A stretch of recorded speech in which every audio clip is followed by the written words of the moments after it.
नक्की एन्जॉय करा। मी सानवी संखे आणि आज मी आत्मनिर्भर भारत एक शब्दांपलीकडचा विश्वास याबाबत प्रभावित करायला नाही तर व्यक्त व्हायला आले आहे। स्वातंत्र्य म्हणजे फक्त गुलामगिरीचा अंत नाही, तर स्वतःच्या सामर्थ्याची जाणीव होणे आहे। आज आत्मनिर्भर भारत या विषयावर बोलताना मी केवळ एक संकल्पना मांडत नाही, मी एक आत्मविश्वास व्यक्त करते, मी एक अभिमान व्यक्त करते आणि सर्वात महत्त्वाचं म्हणजे मी एक जबाबदारी स्वीकारते। आत्मनिर्भर भारत म्हणजे काय हा प्रश्न जितका साधा वाटतो तितकंच त्याचं उत्तर खोल आहे।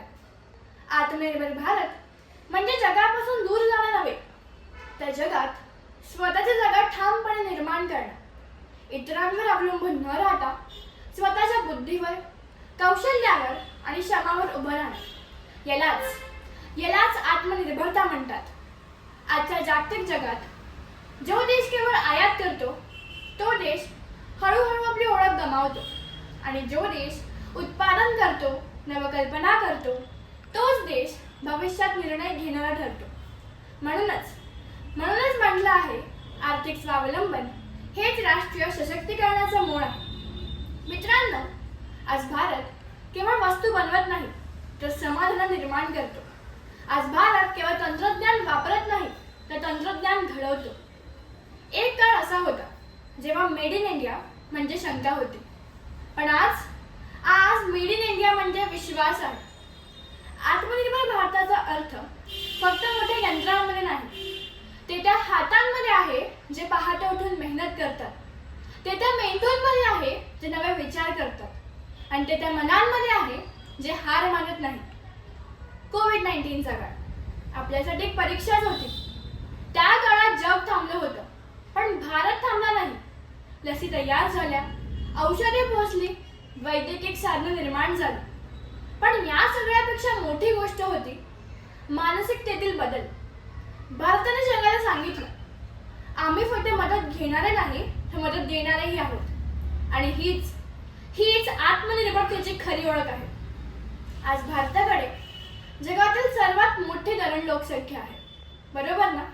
पण फक्त तरुण असणं पुरेसं नाही, सक्षम तरुण असणं महत्त्वाचं आहे।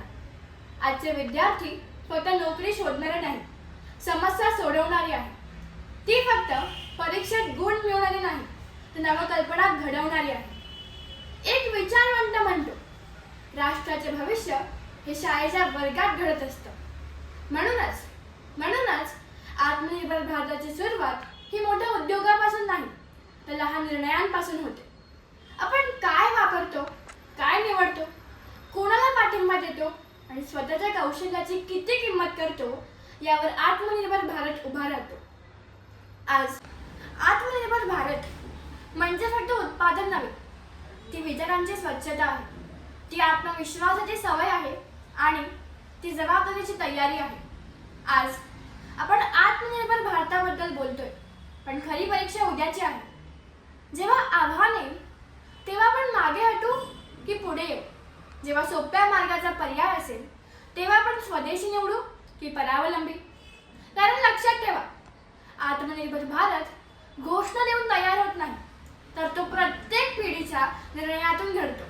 चला तर मग फक्त ऐकणारे न राहता घडवणारे बनूया, स्वतःवर विश्वास ठेवूया, आपल्या क्षमतेला घडवूया आणि शब्दांपेक्षा कृती